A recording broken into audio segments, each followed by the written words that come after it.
أعوذ بالله من الشيطان الرجيم. بسم الله الرحمن الرحيم.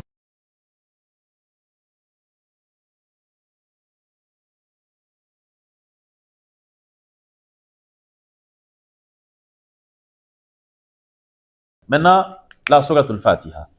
Okay? La Basmala, on l'a vu en considérant qu'elle est le début de toutes les sourates, mais aussi le début de la Sourate al-Fatiha. Mais c'est maintenant qu'on commence avec le tafsir de la Sourate al-Fatiha. Nous allons voir en premier les différents noms de la Sourate al-Fatiha et aussi les mérites de la Sourate al-Fatiha. À travers les noms de la Sourate al-Fatiha, forcément, ces mérites vont sortir. Et nous allons voir que la Sourate al-Fatiha, elle a plusieurs noms. Commençons par le nom Al-Fatiha. Okay? Pourquoi est-ce qu'on l'appelle Al-Fatiha? Al-Fatiha, c'est le ism fa'il du verbe fataha yaftahu. Donc, huwa fatihun wa hiya fatihatun. Donc, on appelle la Fatiha, la sourate Fatihatul Kitab, parce que c'est par elle qu'on entame la lecture du Coran. C'est par elle que s'ouvre le Coran. Quand tu ouvres le Coran, l'ouverture c'est la Fatiha. On l'appelle Fatihatul Kitab aussi parce que elle est certes, on dit épilogue, c'est ça? L'épilogue, mais elle traite de toutes les thématiques qui seront traitées dans le Coran. Elle parle d'Allah, de son unicité, de ses attributs. Elle parle de la guidée. Elle parle du devenir donc des humains. Elle parle de la guidée et aussi des voies d'égarement. Donc, c'est comme c'était la sourate qui évoquait, qui plaçait déjà les pions pour tout ce qui va suivre comme révélation dans les autres sourates. Donc, parmi ces noms, vous avez le nom Al-Fatihatu, qui est le nom le plus connu. Parmi ces noms aussi, vous avez Ummul Kitab, okay? Ou encore Ummu Al-Quran. Vous avez tous ces noms-là. Donc, quel est l'argument du nom Fatihatul Kitab dans un premier temps? Nous avons le hadith de Ubadat ibn Samit, où le prophète sallallahu alayhi wa sallam, il dit la salata liman lam yaqra bi Fatihatil Kitab. Pas de prière pour celui qui ne lit pas la Suratul Fatiha. Okay? Donc, il l'a appelé Fatihatul Kitab. Le prophète sallallahu alayhi wa sallam, il était assis, c'est un autre hadith de Ibn Abbas, il était assis avec Jibril était là auprès du prophète sallallahu alayhi wa sallam. Et en ce moment, il y a un bruit qui a retenti du ciel. Le prophète sallallahu alayhi wa sallam leva sa tête, ou Jibril leva sa tête, et Jibril dit Hadha babun minas sama'i. Il s'agit là d'une porte du ciel, Futiha al-yawma, qui vient d'être ouverte. Il dit Lam yuftah qattu, ça n'a jamais été ouvert illa al-yawma, si ce n'est aujourd'hui. Fanazala minhu malakun, et un ange est descendu par cette porte-là. Faqala hadha malakun nazala ila al-ardi lam yanzil qatt. C'est un ange qui vient de descendre et il n'est jamais descendu auparavant. Avant aujourd'hui, il n'est jamais descendu. Fasallama wa qala, il lança la salam au prophète sallallahu alayhi wa sallam et dit Abshir binurayni, reçois la bonne nouvelle de deux lumières que je viens de t'apporter. Utitahuma, ces deux lumières te sont accordées. Lam yu'tahuma nabiyyun qablaka. Et avant toi, aucun prophète n'a été gratifié de ces deux lumières. Et l'ange lui dit qu'il s'agit de Fatihatul Kitab wa khawatimu suratil Baqarah. Il s'agit de la Fatiha, suratul Fatiha, et les derniers versets de la suratul Baqarah. Ok? Donc, cela montre que le nom Fatihatul Kitab a une origine et ce hadith montre en même temps les mérites du nom Fatiha. Ok? Maintenant, il y a aussi comme nom, vous l'avez dit, Ummul Kitab ou encore Ummul Qur'an. Là aussi, vous avez le hadith de Ubadat ibn Samit où il est rapporté avec les termes La salata liman lam yaqra bi Ummil Qur'an. Il n'y a pas de prière pour celui qui ne lit pas Ummul Qur'an. Vous avez aussi le hadith de Abu Huraira, le prophète sallallahu alayhi wa sallam, il dit Man salla salatan, quiconque accomplit une prière, walam yaqra fiha bi ummil Qur'ani, sans y lire la sourate al-Fatiha, la sourate Ummul Qur'an, fahiya khidajun ghayru tam. Sa prière, elle est incomplète. Et nous avons aussi le hadith de Abu Sa'id al-Khudri, dans lequel ils étaient en voyage et ils s'étaient arrêtés à un endroit. Et alors qu'ils étaient en train de se reposer, il y a le roi ou bien le chef du clan d'à côté qui a été mordu par un scorpion.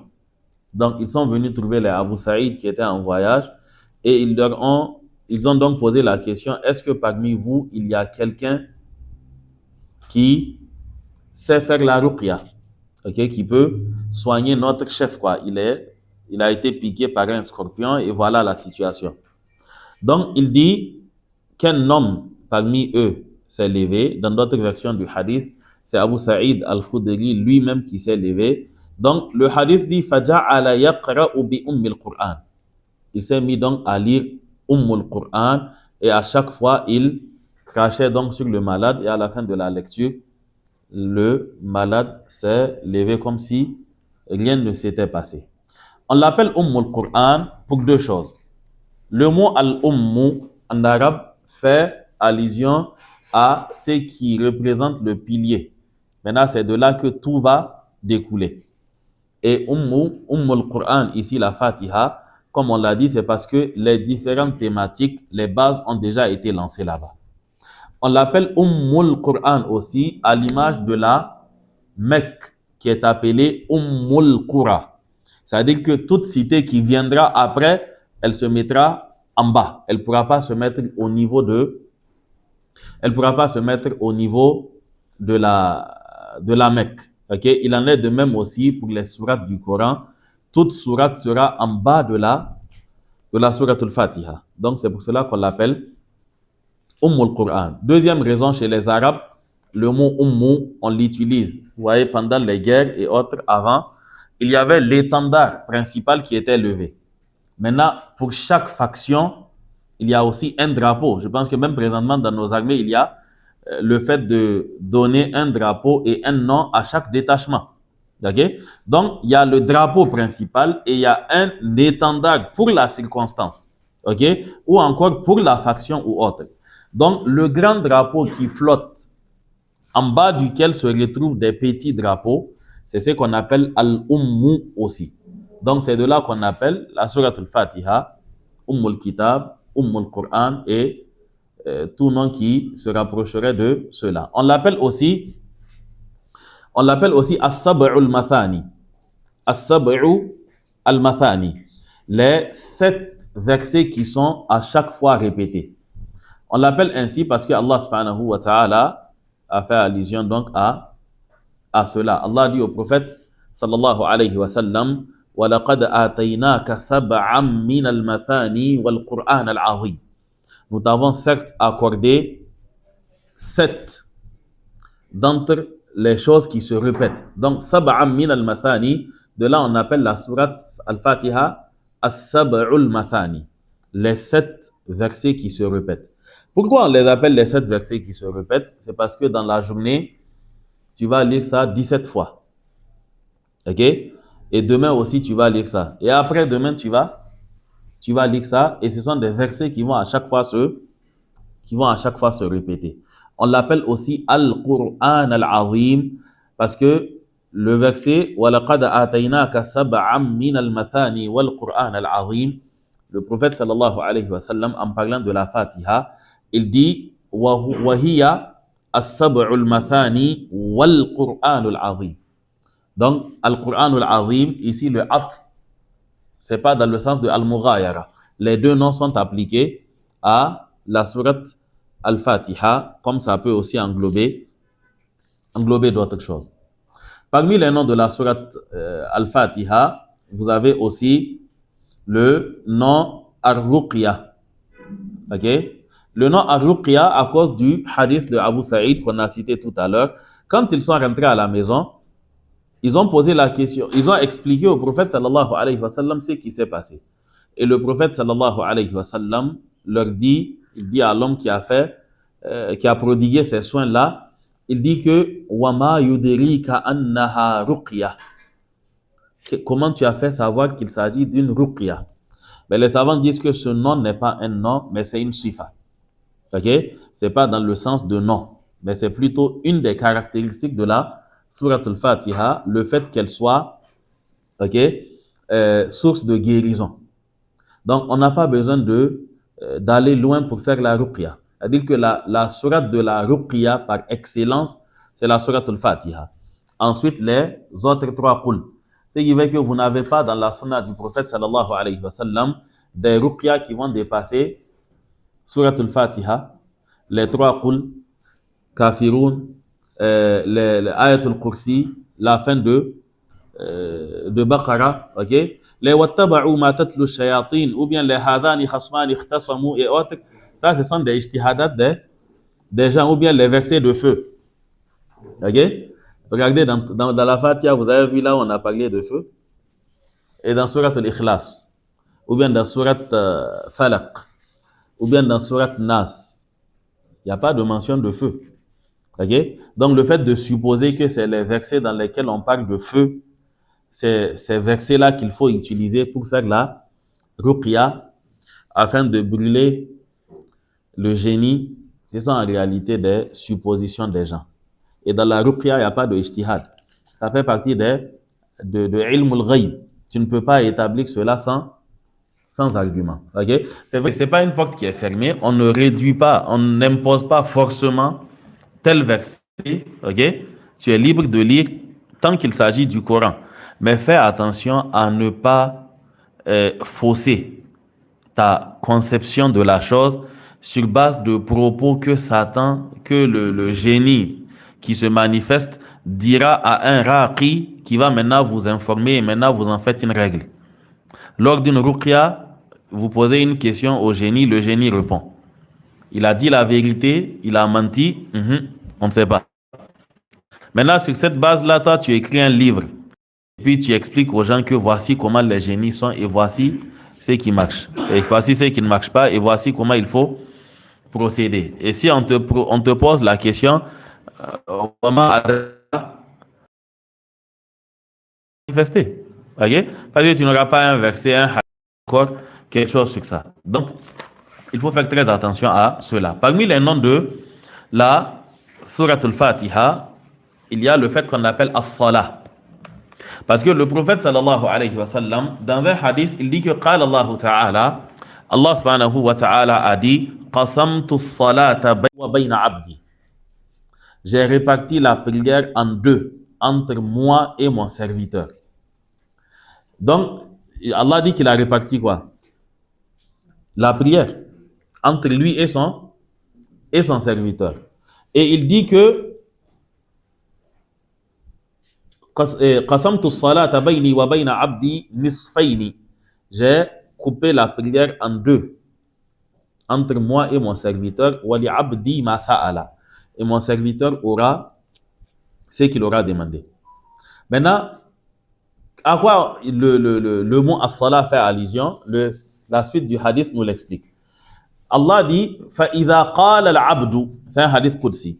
فَإِذَا قَالَ الْعَبْدُ, quand le serviteur dit Alhamdulillahi Rabbil Alamin, قال Allah Ta'ala, Allah dit Hamidani Abdi, mon serviteur m'a loué. Et ainsi de suite. Donc, qasamtu as-salata, en fait, c'est la suratul Fatiha qui a été appelée as-salah. Ok? Donc, pour cette raison, on appelle la suratul Fatiha aussi as-salah et d'autres noms qui sont en réalité des sifat, que ce soit ash-shifa ou encore des noms qui ressemblent à cela. Maintenant, pour ce qui concerne les mérites de la suratul Fatiha, sans pour autant trop s'y attarder, sachez que dans le Coran, il n'y a pas comme la sourate al-Fatiha. Et vous avez le hadith de Ubay ibn Ka'b, où le prophète sallallahu alayhi wa sallam a dit à Ubay ibn Ka'b, je vais t'enseigner une sourate qui n'a pas de pareil. Le prophète sallallahu alayhi wa sallam, c'était un grand pédagogue. Souvent la question était lancée et il fait comme s'il a oublié, tout en sachant que c'est en train de tourner dans ta tête. Toi, tu ne vas pas oublier. Mais il te pose la question et il te laisse. Ou bien il t'annonce la chose et il ne te dit pas la suite. Donc, il lui a dit, je vais t'apprendre une sourate qui n'a pas de pareil. Il dit ensuite, le prophète sallallahu alayhi wa sallam, il était là, il n'a rien dit. Et après, il s'est levé comme s'il partait. Ok? Donc, dans la suite, il l'a rattrapé et le prophète sallallahu alayhi wa sallam lui a dit que la sourate dont il est question, c'est la sourate Al-Fatiha. Et vous avez le précédent hadith dans lequel il est dit que c'est-à-dire que la porte par laquelle la sourate Al-Fatiha est passée, c'est une porte qui n'a jamais été ouverte avant. Et l'ange qui l'a apporté, c'est un ange qui n'est jamais descendu avant cela. Il y a beaucoup de fada'il en ce qui concerne la Fatiha. Ou si on essaye de détailler cela, ça prendra du temps. Non. Donc, suffit comme mérite pour la sourate Al-Fatiha le fait qu'elle est la seule sourate dont la lecture conditionne la prière. Tu ne la lis pas, tu n'as pas prié. Tant que tu peux la lire, forcément tu vas la lire. Le seul qui est dispensé, c'est le vieux qui ne peut pas du tout retenir la Fatiha. Ok? Et là, le prophète sallallahu alayhi wa sallam, il a enseigné le dhikr subhanallah, walhamdulillah, wa la ilaha illallah, Allahu akbar pour la personne, parce que là, ce sont des propos qui sont accessibles aux Arabes, quoi. C'est pas quelque chose qui est difficile à retenir. Mais si la personne atteint un âge avancé où la personne n'est pas capable de lire du tout la Fatiha, c'est-à-dire que les 7 versets sont impossibles à retenir pour lui, vous allez me dire que mais c'est impossible. Personne ne peut manquer de capacité pour retenir ces 7 versets-là. Et je vous dirais que ça dépend. Ok? C'est parce que vous êtes né c'est-à-dire dans des localités où la Fatiha, c'est... Voilà. Bon, bien lu, mal lu, c'est pas ça la question. Hein. Ok? C'est pas ça la question. On est en train de parler de lire, tout simplement. Massacrer ou pas, la Fatiha. Ok? Que ça soit Wal Ralin ou bien les Iyaka Na'budu ou... Donc, tout ça, c'est un autre sujet. Mais je parle de retenir 7 versets. C'est parce que on l'a appris depuis l'enfance. Un nouveau converti de 75 ans, 77 ans, 80, ok, qui n'a jamais appris ça. Et maintenant, tu veux qu'il apprenne, c'est-à-dire peut-être même que la langue d'origine qu'il parle, c'est pas une langue qui lui permet de prononcer même les versets un verset de la Fatiha, c'est pas évident, ok. Donc, on va pas lui dire que comme tu ne sais pas lire la Fatiha, faut pas prier. Il va prier. Et lui, on va lui appliquer le verset Faqra'u ma tayassara min al-Qur'an. On va lui appliquer le principe de Fattaqullaha mastata'tum. Et le prophète sallallahu alayhi wa sallam, il a prescrit quelques adhkar à faire en lieu et place de la Fatiha quand la personne où elle a oublié la Fatiha, peut-être pour des problèmes psychologiques ou autres, ou bien quand la personne est dans l'incapacité de l'apprendre, ne serait-ce que de manière approximative. Non. Maintenant, la sourate Al-Fatiha, elle est mécoise ou bien elle est médinoise? Les savants, certains disent qu'elle est mécoise, d'autres disent qu'elle est médinoise, d'autres disent qu'elle a été révélée plus d'une fois. Okay? Sachez que le fait qu'une sourate ou un verset soit révélé plus d'une fois n'est pas un fait nouveau. Ok?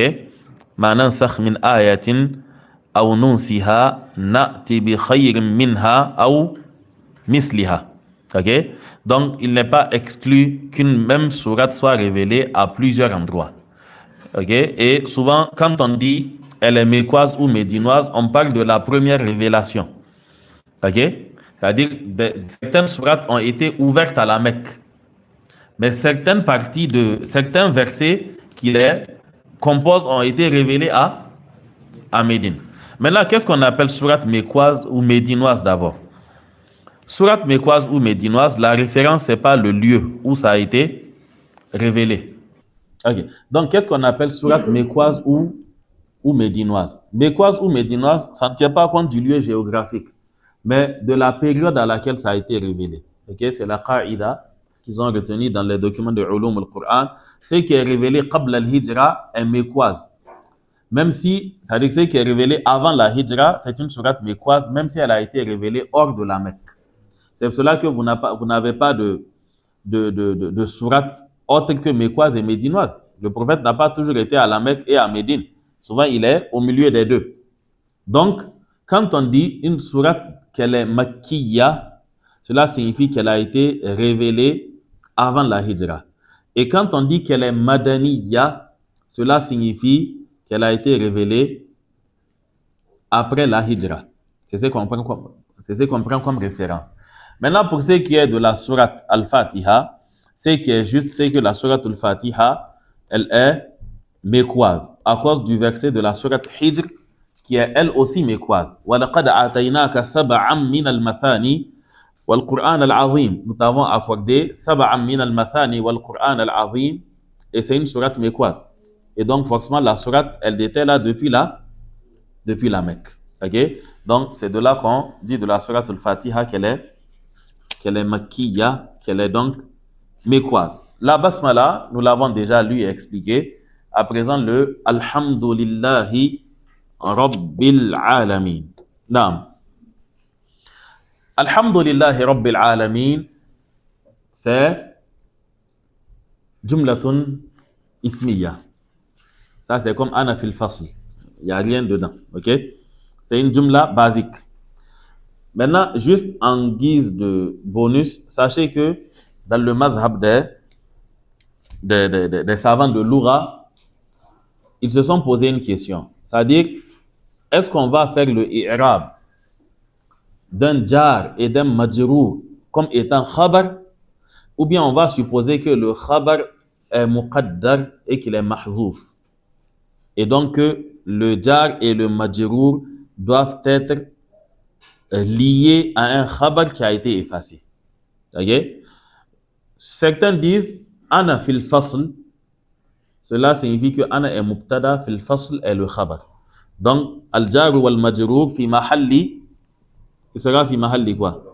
Fi mahalli raf'in, parce que c'est un khabar. Okay? D'autres disent que non, al-jar wal majrour muta'alliqani bi khabarin mahdhoufin taqdiruhu mawjoudun. Ils disent que le khabar réel dans ana fil fasl, c'est le mot mawjoud. Ay ana mawjoudun fil fasl. Donc ils disent que le khabar sera toujours marfou. Si tu tombes sur un jar et un majrour, sache qu'il cache un khabar réel qui est là. Donc ce sont les deux analyses quoi. OK? On n'a pas vu ça dans Durus al-Lugha, mais il va de soi quoi. Non, donc généralement dans les manuels on prend les raccourcis. OK? Lillahi, on en fait un khabar et c'est fini, tout le monde est tranquille. Mubtada, alhamdu, et maintenant le lillah sera le khabar. Donc, alhamdulillahi rabbil alamin, ici c'est un mubtada et un khabar. Le alif lam qu'on a dans alhamdu, c'est ce que les savants appellent le alif lam de al-istighraq. Istaghraqa signifie avaler une chose, englober une chose, ok? Submerger une chose. Donc, quand on dit que le alif lam de alhamdulillah, c'est lil istighraq, c'est pour dire que même si tu vois la forme au singulier, c'est un pluriel. Ça veut dire que c'est pour dire que kullu anwa'i alhamd, toutes les formes de hamd, toutes les formes de louange, lillahi, appartiennent à Allah subhanahu wa ta'ala. Donc ici, quand on dit alhamdu, il ne faut pas regarder la forme au singulier, c'est pour dire que al-mahamidu kulluha lillahi. Ok? Maintenant, le taqdir qu'on fera ici, dans alhamdulillah, est lié au li de lillahi. Le li, harf jar, vient avec plusieurs sens. Ça vient avec le sens de al-istihqaq, le droit. Ça vient avec le sens de al-milk, la possession. Okay? Et ici, c'est qu'on a, c'est dans le sens de revient de droit. Donc c'est alhamdu haqqun lillahi ou alhamdu thabitun lillahi. Donc la louange est à Allah subhanahu wa ta'ala, et la louange ici c'est toutes les formes de louange. Qu'est-ce qu'on entend par alhamdu? Alhamdu, c'est le fait de louer la personne pour ce qu'elle a comme caractéristique noble. Alhamdu n'est pas lié à une action ponctuelle qui vient d'être posée. Mais alhamdu, c'est de par même la caractéristique d'Allah subhanahu wa ta'ala. Ce qui fait que alhamdu, c'est dans toutes les situations. Quand ça va, tu dis alhamdulillah. Quand ça ne va pas, tu dis toujours alhamdulillah. Mais tu vas ajouter alhamdulillahi ala kulli halin. La louange est à Allah dans toute situation. Parce que sa louange qui lui revient de droit, c'est pas une louange dans le sens de il a fait ça, on est en train de le louer. Là, de par ce qu'il a fait déjà par le passé, de par ses attributs, de par les actions qu'il a posées, il est déjà digne de louange. C'est pour cela que souvent, le alhamdulillah ou le nom alhamid, on traduit par le digne de louange. C'est-à-dire que tu es digne de la chose, elle te revient de droit. Tu n'as plus besoin de justifier le fait de réclamer cette chose-là. Les savants disent que le verset commence par alhamdulillah, ce sont des khabar qui sont donnés. Ce sont des informations sur Allah subhanahu wa ta'ala, mais le sens réel, c'est un amr. Ok? Le sens réel de alhamdulillah, c'est comme si on est en train de dire Qulul hamdulillah. Dites alhamdulillah. Ok? Donc, alhamdulillahi, la louange est à Allah subhanahu wa ta'ala. La louange est à Allah. Nous avons déjà expliqué que le lillahi, c'est le nom propre d'Allah subhanahu wa ta'ala, lafzul jalala. Et tous les autres noms seront des attributs, des noms qui viennent après. Okay? Parmi les arguments que certains savants de la langue citent, pour donner ça en exemple, ils disent que le al de Allahu n'est pas un al de ta'rif, c'est pas un harf de ta'rif. Et c'est pour cette raison que quand on met ya avant tous les noms d'Allah, avant tous les noms naturellement, on enlève le alif lam. Le harf nida ya ne peut pas cohabiter avec un harf de ta'rif. Tu dis al-hayyul qayyum. Mais quand tu mets ya, tu dis ya hayyu, ya qayyum. Mais tu dis Allahu et tu dis ya Allahu. Ils disent que cela montre que le alif lam ici, c'est pas un harf ta'rif. Il fait partie du nom et le nom est comme ça. Mais en cas de liaison avec ce qui précède, qui n'est pas le ya, okay, naturellement la liaison se fera. Donc, alhamdulillahi, la louange est à Allah. Les savants se sont posé la question, qu'est-ce qui nuancie donc alhamdu de ashukr? Qu'est-ce qui différencie alhamdu de ashukr? Ils disent que alhamdu est plus vaste d'un point de vue et que ashukru est plus vaste d'un autre. En quoi est-ce que alhamdu est plus vaste? C'est que alhamdu, c'est en toutes circonstances, sans aucune condition. Ok? Allah, il est le digne de louange. Donc, alhamdulillahi ala kulli hal.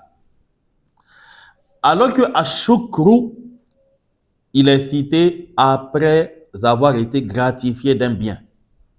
Ok? Ashukru yakunu ala ni'ma. Parce que le shukr, il est toujours muta'addi. C'est-à-dire qu'à chaque fois, le shukr, c'est ala quelque chose. Ok? Ashkuruka ala kadha. Ok? Donc, par conséquent, sur ce point-là, les justificatifs de alhamdu sont plus larges. C'est-à-dire que ce qui motive le fait de louer Allah est plus large que ce qui motive le shukr. Ash-shukr yakunu ala na'ma. Ok? Là, le shukr, c'est au niveau des bienfaits. Maintenant, en quoi est-ce que ash-shukr peut être plus large que alhamd? Ils disent que c'est au niveau de la manière. Alhamdu yakunu bil qawli. Tu dis alhamdulillah avec la langue. Alors que ashukru yakunu bil qawli wa bil lisani wa bil amali. Tu loues Allah avec la langue. Tu dis alhamdulillah, comme le prophète te dit walhamdulillahi tamla'ul mizan. Le fait de dire alhamdulillah, ça remplit la balance. Alors que le shukr, la reconnaissance envers Allah subhanahu wa ta'ala, c'est par la langue. Mais c'est aussi par les actes. Okay? C'est aussi dans le cœur. Donc, les savants disent que ashukru a un certain nombre de piliers. Reconnaître d'abord que ce que tu as comme bien te vient d'Allah subhanahu wa ta'ala. Et non pas par ta seule intelligence, parce que plus intelligent que toi a échoué là-bas et tu es passé. Okay? Ils disent que ashukru, ça se fait aussi avec la langue. Parce que le prophète sallallahu alayhi wa sallam, il dit que at-tahaddathu bin ni'mati shukrun. Ou kama qal. Il dit le fait de parler, le fait d'extérioriser la grâce d'Allah subhanahu wa ta'ala, il dit que c'est une forme de reconnaissance. Wa kitmanuhu, et le fait de cacher la grâce d'Allah subhanahu wa ta'ala, il dit kufrun. Il dit que c'est une ingratitude. Donc, la gratitude, le shukr, ça va au-delà de la parole. Il ne suffit pas de dire ashkuruka. Et c'est pour cela qu'Allah, en s'adressant à Daoud et à sa famille, il a dit quoi? I'malu ala Daouda shukra. On n'a pas dit qulu shukran, on a dit i'malu ala Daouda shukra. Parmi les piliers de ashukr, il y a le fait de ne pas utiliser le bienfait qu'Allah t'a donné pour lui désobéir. Et il y a le fait de renvoyer l'ascenseur aux autres. Vous voyez que sur ce plan-là, ashukru est plus large que alhamdu. Mais les motivations de alhamdu sont plus larges que les motivations de ashukr. On n'exige pas d'une personne qui a été éprouvée dans ses biens de dire à Allah, ashkuruka ya Allah. Alamada. Ok? C'est-à-dire que ça, c'est d'un autre niveau, quoi. Tu es éprouvé, tu ne dis pas, oh Allah, je te remercie. Si tu remercies Allah lors de l'épreuve, ce n'est pas pour l'épreuve que tu es en train de le remercier. C'est pour avoir limité l'épreuve à ça. Donc, tu es en train de le remercier pour avoir épargné ça. C'est-à-dire pour ce qu'il a épargné et non pas pour ce qui a été touché. Mais par contre, le alhamdulillah, lui, il est dans toutes les situations. Qu'est-ce qui montre que ashukru, c'est quand on est gratifié? C'est le hadith du prophète sallallahu alayhi wa sallam, quand il dit que ajaban li amril mu'min. Il dit comme l'affaire du croyant est étonnante. Il dit que inna amrahu kullahu lahu khayr. Dans son affaire, tout est un bien pour lui. Il dit que la partie qui nous intéresse, wa in asabathu na'ma shakara fakana khayrallah. Et quand il est touché par un bien, il remercie Allah et cela est un bien pour lui. Tout comme quand il est touché par un mal aussi, il patiente et cela est un bien pour lui. Donc, alhamdulillahi, louange à Allah. Allah n'a pas dit lui qui. Et là, Allah se définit par une caractéristique qui lui est propre. Il dit Rabbil alamin. Alhamdulillahi Rabbil alamin. Louange à Allah. Le lillahi a rendu Allah, lillahi avec kasra. Les autres versets qui vont suivre, le ar-Rahman, la suite du verset d'abord, Rabbil alamin, c'est pour décrire, pour parler. La louange, tu l'as déclaré lillahi. Mais est-ce que tu sais c'est qui Allah? Donc Allah nous dit qui il est. Il nous dit Rabbil alamin. Ok? Pour nous rassurer, il nous dit Ar-Rahman Ar-Rahim. Pour qu'on ne tombe pas dans la complaisance, il nous rappelle Maliki Yawmiddin. Ok? Et ensuite vient la partie où Allah subhanahu wa ta'ala, dans le hadith Qudsi, il dit, c'est ce que le serviteur lui demande, Iyyaka na'budu wa iyyaka nasta'in. Après, Ihdina as-sirat al-mustaqim. Nous allons donc passer par tout cela, Inch'Allah. Donc, juste finir avec le Alhamdulillahi Rabbil Alamin. Donc, Allah nous dit Alhamdulillah, la louange est à Allah, comme si la question avait été posée, mais qui est Allah? Allah dit Rabbil Alamin. Lui, Allah, le Seigneur de l'univers. Qu'est-ce qu'on entend par Ar-Rabbu? Le mot Ar-Rabbu renferme trois choses. Al-Khaliqu, Ar-Raziqu, Al-Mudabbiru. Al-Khaliq, c'est lui qui a créé. Ar-Raziq, c'est lui qui pourvoit. Al-Mutadabbir, c'est lui qui administre. C'est lui qu'on appelle Ar-Rabbu. Ce qui fait que le mot Ar-Rabbu, on ne peut jamais l'utiliser pour un humain si ce n'est avec une idafa qui est réduite. Comme le fait de dire Rabbul Bayti, en parlant du chef de famille. Ok? Ici, le Rabbu avec son idafa, on a montré clairement de quoi il s'agit. Ou bien dans la sourate Youssouf, quand Youssouf et la femme de Al-Aziz aussi parlent de Arab. Allah subhanahu wa ta'ala nous dit que Youssouf a dit Innahu Rabbi ahsana mathwaya. Ok? Le Rabbi ici, c'est pas dans le sens de Rabbi Seigneur. Mais en leur temps, cette expression n'était pas condamnée. Mais le prophète sallallahu alayhi wa sallam, il a condamné le fait que, par exemple, le maître dise, en ce qui concerne l'esclave, Ya Abdi. Parce que Allah dit Ya Abdi, tu dis Ya Abdi. Donc tu dois dire Ya Fataya. Oh mon petit. Ok? Pas Ya Abdi. C'est-à-dire pour être correct dans les termes. Allah appelle son serviteur Abd. Toi aussi tu appelles le serviteur d'Allah Abd.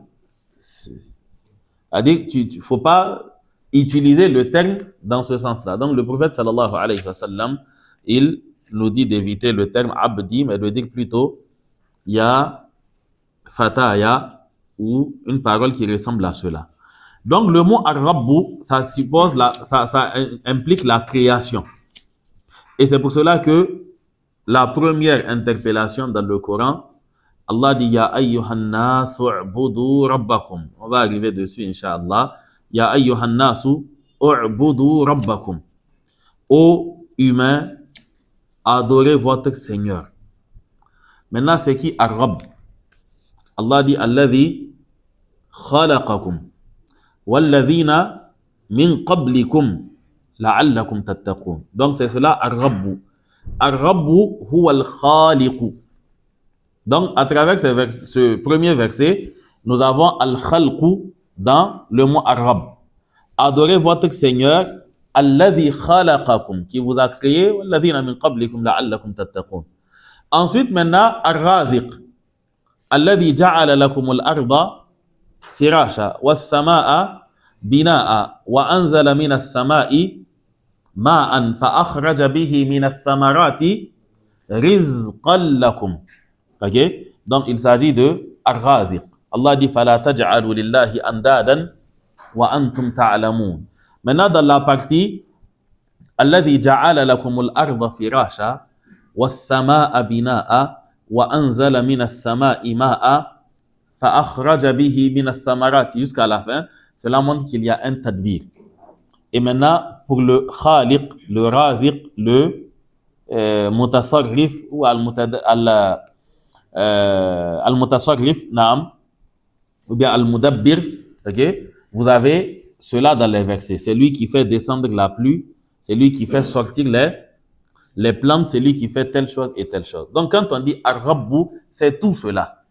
Les savants disent que Ar-Rabbu a deux sens. Il y a Ar-Rabbu au sens large, où tous les humains diront d'Allah subhanahu wa ta'ala Rabbu.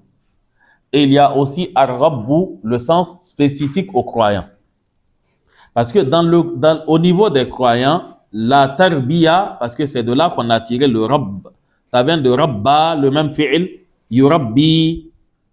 Au niveau des humains en général, il s'agit d'une prise en charge d'Allah subhanahu wa ta'ala en ce qui concerne leur bien-être matériel, leur bien-être dans la vie d'ici-bas et tout ce qui va avec. le fait de leur insuffler les différentes techniques pour se mettre à l'abri de certains aléas du temps, non, à l'abri de certains aléas du temps, de certaines situations. OK? Donc, quand on prend cet aspect-là, le Rabbu, il est général à tous les humains. Mais il y a une prise en charge. Il y a un deuxième mot. Maintenant, au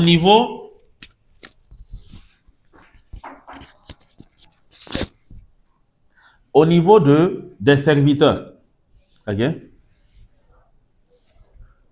Au niveau des serviteurs d'Allah qui l'adorent réellement, vous avez une autre forme de prise en charge qui consiste à les mettre sur la guidée, ok?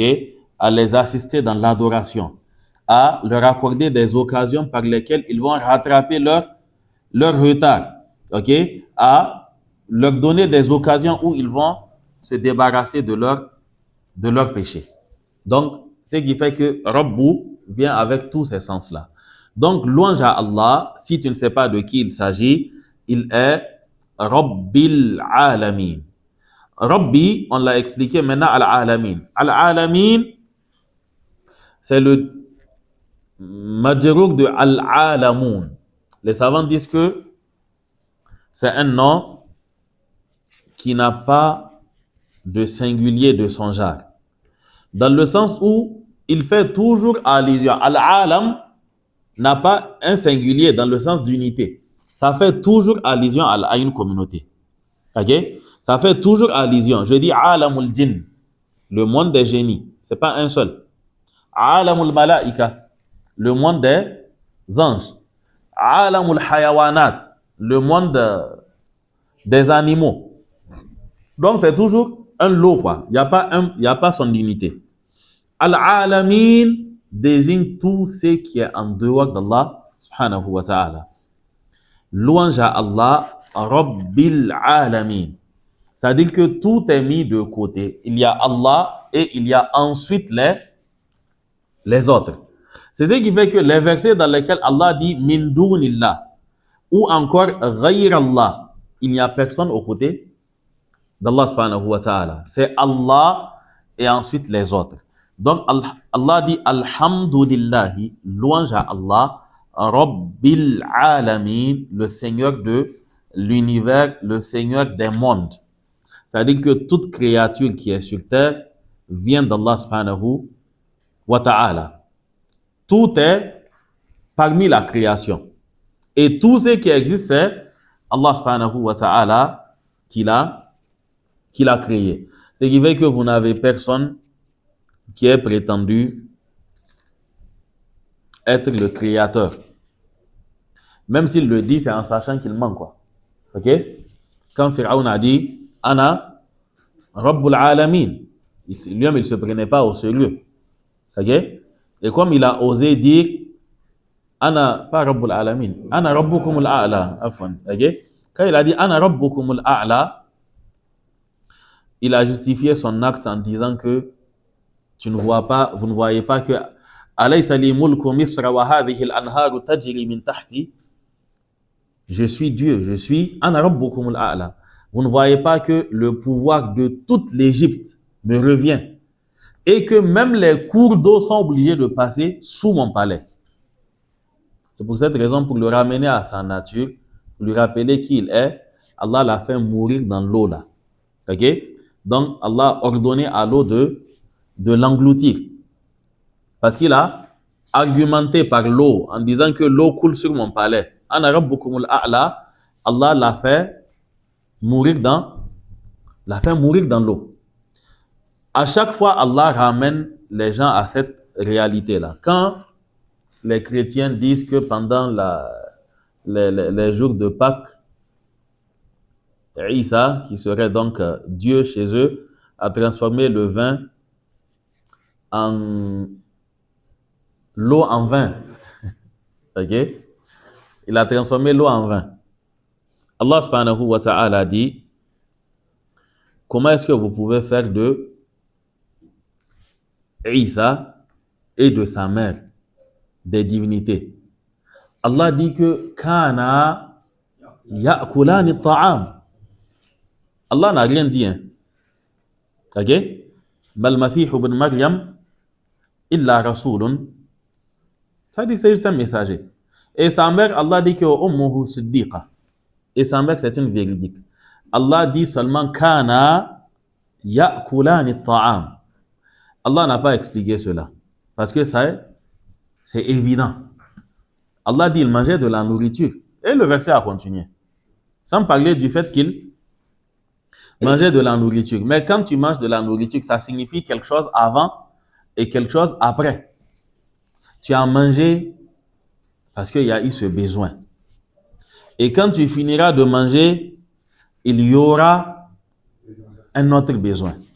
Maintenant, donc, imaginez les conditions dans lesquelles ils ont mangé et ce qui s'en est suivi. Allah dit kana ya'kulani at-ta'am. Ou encore le cas de Namrud. Allah dit la discussion qu'il y a eu entre Ibrahim donc et le roi. OK? Alam tara ila alladhi haja Ibrahim fi rabbih an atahu Allahu al-mulk. N'as-tu pas vu? C'est lui donc qui a débattu avec Ibrahim au sujet de son Seigneur. Pourquoi? C'est ça le verset? Ça a sonné bizarre quoi, le début là. C'est comme ça? Ok? Alam tara ila alladhi hajja Ibrahim fi rabbih. N'as-tu pas vu celui qui a débattu avec Ibrahim de son Seigneur? An atahu Allahu al-mulk. Parce que Allah lui a accordé le pouvoir. Le pouvoir, ça transforme. Hein? Ok? C'est-à-dire que ça transforme. Tu deviens autre chose, quoi. Et tout ce qui est récessif, là, ça devient dominant. C'est-à-dire il faut souvent ces genres de situations pour révéler les natures. Ok? Quand quelqu'un est encore à l'état de Ya ayyuhan nas, tout ce qu'il dit, on a compris. Ok? Maintenant, on va attendre comme confirmation ce qui va suivre, quoi. C'est pour cela qu'Allah subhanahu wa ta'ala, il dit فَهَلْ عَسَيْتُمْ إِن تَوَلَّيْتُمْ أَن تُفْسِدُوا فِي الْأَرْضِ وَتُقَطِّعُوا أَرْحَامَكُمْ. Allah dit, n'est-ce pas qu'il est possible qu'une fois le pouvoir acquis, que vous sémiez le désordre sur terre et que vous rompiez les liens de parenté? فَهَلْ عَسَيْتُمْ إِن تَوَلَّيْتُمْ. C'est pas le tawalla dans le sens de tourner le dos. إِن تَوَلَّيْتُمْ بمعنى صرتم ولاة. Si vous devenez des wulatul amr, an tufsidu fil ardi wa tuqatti'u arhamakum. Que vous sémiez le désordre sur la terre, quoi. Ok? Donc, il dit an atahu Allahu al-mulk parce que Allah lui a donné l'autorité, il est devenu quelqu'un à son avis. Donc, il dit à Ibrahim lui dit que Rabbi alladhi yuhyi wa yumit. Al-Khaliq. Donc c'est lui Al-Muhyi Al-Mumit. Mon Seigneur, il donne la vie et la mort. Qala ana uhyi wa umit. Il dit moi aussi je donne la vie, je donne la mort. Ok, il a fait ce que vous savez. Ibrahim n'a pas perdu le temps à débattre avec lui. Ok, il ne va pas lui dire que non, mais en réalité tu l'as pas tué, tu lui as pas donné la vie, il était déjà vivant, tu as juste épargné. Non, c'est quand tu n'as pas beaucoup d'arguments que tu vas discuter tout argument contre lequel on soulève des ambiguïtés. Ibrahim, il a laissé passer. Il dit, ok, فَإِنَّ اللَّهَ يَأْتِي بِالشَّمْسِ مِنَ الْمَشْرِقِ. Chaque matin, quand on se réveille, Allah fait sortir le soleil. Moi, mon Seigneur, il fait sortir le soleil du levant. Demain, il faut te fâcher. فَأْتِ بِهَا مِنَ الْمَغْرِبِ. Et tu fais sortir le soleil de l'autre côté, à l'ouest. Allah dit فَبُهِتَ الَّذِي كَفَرَ. Et automatiquement, le mécréant s'est retrouvé bouche bée. Tu vas dire quoi? Et c'est ce qui montre le Rabbul Alamin. C'est Allah et les autres. Allah a contraint à ses réalités toutes les créatures. C'est-à-dire qu'aujourd'hui, comment vous appelez ça en syndicalisme là? Le mot de quoi là? Mot d'ordre. Toute l'humanité se met d'un côté. et il décide qu'on est fatigué de voir le soleil se lever à l'est. Il faut que le soleil se lève à l'ouest. Rien ne va se passer. Ok? Ça veut dire que la sortie du soleil ne sera même pas retardée d'une seconde. Ça va sortir. Que tout le monde conteste le fait que quelqu'un vive ou que quelqu'un meure, il va mourir ou vivre. C'est-à-dire que vous prenez, personne ne veut qu'il meure. C'est-à-dire que si toute l'humanité vote, on va dire que non, un tel, il n'a qu'à rester en vie. Il va mourir. Ok? Vous allez lui faire toutes les transplantations, ou bien comment on appelle ça, d'organes, vous changez tout. Ok? Révision générale, quoi. Il va partir. Ok? Ça veut dire qu'à chaque fois, Allah subhanahu wa ta'ala, il nous rappelle notre incapacité. Ok? Notre faiblesse. Et c'est cela le Rabbul Alamin. Ça veut dire que c'est lui qui fixe les règles et tout le monde subit ces règles-là. Que tu le veuilles ou non, tu vas respirer de l'air. Ok? Un jour, tu ne vas pas te dire que je suis fatigué de respirer ça. Je vais trouver de l'azote, ok, ou bien un autre gaz, et c'est ce que je vais me mettre à inhaler. Tu n'iras pas loin. Ok? Ou bien, ça veut dire que c'est ainsi et tout le monde est soumis à cela. J'écoutais un scientifique qui disait que là où la création parfaite du monde intrigue et suscite des questions, c'est que tout est calculé de manière millimétrique. C'est-à-dire que là où on t'a dit que le degré est de 0, peut-être 9,0 avant qu'il n'y ait quelque chose. Si c'est un 12, il dit que si ça passe au 13, tout va se mélanger. C'est-à-dire, ce n'est pas le premier chiffre après la virgule. Hein. Même le 19e chiffre après la virgule. Si on touche ça, c'est-à-dire par défaut, par excès ou bien par défaut, il dit que ça va fausser quelque chose. Et ça va causer un chaos, quoi. Rien ne va fonctionner comme il le faut.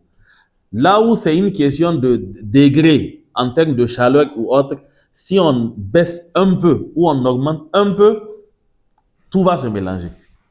Ok? Et c'est Allah subhanahu wa ta'ala, Rabbul Alamin, qui a mis tout cela en place. Et donc Allah dit Alhamdulillahi Rabbil Alamin. Le Ar-Rahman Ar-Rahim, on l'a déjà vu, on ne va pas revenir dessus. Allah nous cite le Ar-Rahman Ar-Rahim, mais il nous rappelle automatiquement Maliki Yawmiddin, afin que la grandeur de sa miséricorde qui touche toutes choses ne nous fasse pas oublier son châtiment aussi et le fait qu'on ait à rendre compte. Et c'est pour cela que dans certains versets, comme le verset connu de Hijr, ou les versets connus de Hijr, Allah dit Nabbi ibadi anni ana al-ghafur rahim, et informe mes serviteurs que je suis le pardonneur et le miséricordieux. Wa anna azabi, et que mon châtiment huwa al-azabul alim, c'est le châtiment douloureux.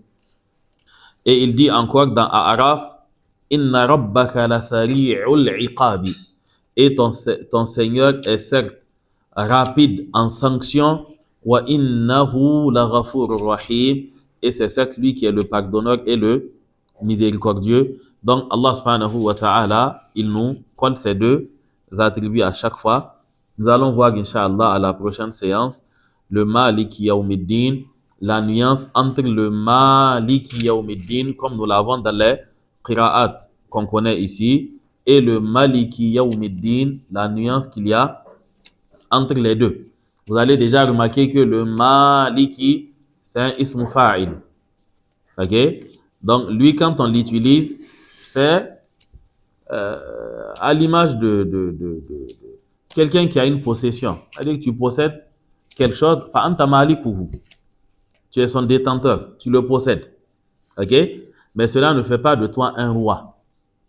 Donc, c'est ce qu'on appelle al-milk. Et il y a ce qu'on appelle al-mulk. Pas al-milk. Je ne parle pas en anglais, c'est pas le... Même si le nom est peut-être bizarre et nouveau. Donc, il y a al-milku et al-mulku. Al-Maliku, c'est Dhul Milki. Et Al-Maliku, c'est Dhul Mulki. Ok? Al-Mulku, Al-Milk. Ok? C'est pas tout détenteur de quelque chose qui est roi. Ok? Anta Maliku As-Sayyara. Mais Falasta Malikan. Tu n'es pas un roi. Ok? Nous allons voir tout cela, Inch'Allah. Ce sont des qira'at qui viennent donc avec un sens général, Inch'Allah. Donc, on arrête là. Juste une question. Comment est-ce que le compagnon Saïd al-Khudri a utilisé la Fatiha comme ruqya? A-t-il soufflé dans l'eau? Qui a déjà soufflé dans l'eau si c'est pas? C'est par la suite les gens se sont mis à souffler dans l'eau. Sinon, au temps du prophète sallallahu alayhi wa sallam, c'est sur les mains on souffle. C'est sur les mains et puis on postillonne et on passe les mains mouillées. C'est après les gens, par extrapolation, ils ont dit que bon, si on souffle sur les mains pour passer, on va aussi souffler dans l'eau et postillonner dans l'eau et ensuite on va répandre cette eau-là parce que l'eau ira plus loin que le crachat ou bien ce qu'il y a sur les mains. C'est de là que certains ont introduit des notions de chimie dans la chose. Donc, ils ont essayé d'évaluer après comme, c'est-à-dire au-delà de quelle quantité est-ce que le mélange n'est plus possible. Et c'est une question de solution, tampon et autres, quoi. OK? Et certains disent que quand tu as un bidon d'1 litre, tu lis le Coran dedans, tu peux le répartir dans 4 bidons de 25 litres. Mais au-delà, c'est gâté. Au-delà, ouais, ça veut dire que c'est une petite ouverture qui a poussé à l'exagération. OK? Et certains se sont mis à vendre ces bidons-là. Il y a une connaissance qui avait 2 enfants qui étaient tombés malades. Ils sont partis en consultation. Pas chez vous. Pas en médecine. OK? Là, on fait des consultations aussi. OK? Ils sont partis en consultation. Donc, après examen, analyse, on leur a dit que les enfants sont malades. Et l'ordonnance était des bidons d'eau coranisée. De l'eau coranisée. OK? Et quand on a calculé le montant total, c'était autour de 200 et quelques ou 300 et quelques mille. Parce qu'en fonction du mal, on te dit que il faut tel nombre de bidons.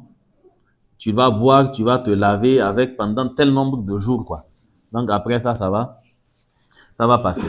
Abu Saïd al-Khudri, en lisant, quand il finissait de lire, après chaque lecture, ok, il postillonnait ou il crachotait sur le malade. Ok? Donc, c'était ce qui était connu dans la ruqya. Ou bien le fait de souffler sur les mains et passer les mains sur la partie qui est concernée, ou bien le fait de poser la main sur la partie touchée et de faire de la lecture. Les trucs d'eau coranisée et autres, il y a des savants de la sunna qui l'ont autorisé, mais il faut toujours tenir compte d'un contexte avant d'émettre certains avis. Vous voyez, nous, par exemple, nous sommes dans des pays où les gens, il faut éviter, dans le domaine de la ruqya, tout ce qui est matériel. Toute sa foi, il va mettre ça là-bas. OK? Il va mettre toute sa foi sur ça. Et donc, par conséquent, les savants disent qu'il est possible que tu prennes un verre d'eau, tu lis dedans et tu bois. C'était ce qu'ils avaient dit. OK? Ceux d'entre eux qui sont de cet avis, bien sûr. Et c'est cette petite ouverture que les gens ont, une petite brèche, hein, mais les gens ont cassé ça, ils sont allés très loin. Okay? J'ai vu un qui disait qu'il est possible tu places beaucoup de bidons, tu ouvres les bidons. OK? Et maintenant, tu lis dans la salle. Je ne sais pas, il a dit d'utiliser un micro ou bien un haut-parleur, tu lis. Et comme tous les bidons sont ouverts, donc quand tu lis là, ça rentre dedans, quoi. Et donc après, on referme et puis l'eau est déjà coranisée. Ou bien vous avez des habbat sauda qu'on vend, on dit que ça c'est habbat sauda, on a lu Baqara dessus, et donc ça va coûter plus cher. Et ça c'est habbat sauda, ou c'est la plante qu'on a pris et puis les graines et puis c'est tout, quoi. Okay? Donc vraiment, il ne faudrait pas tomber dans ces excès-là. Wallahu a'lam. سبحانك اللهم وبحمدك أشهد أن لا إله إلا أنت أستغفرك وأتوب إليك السلام عليكم ورحمة الله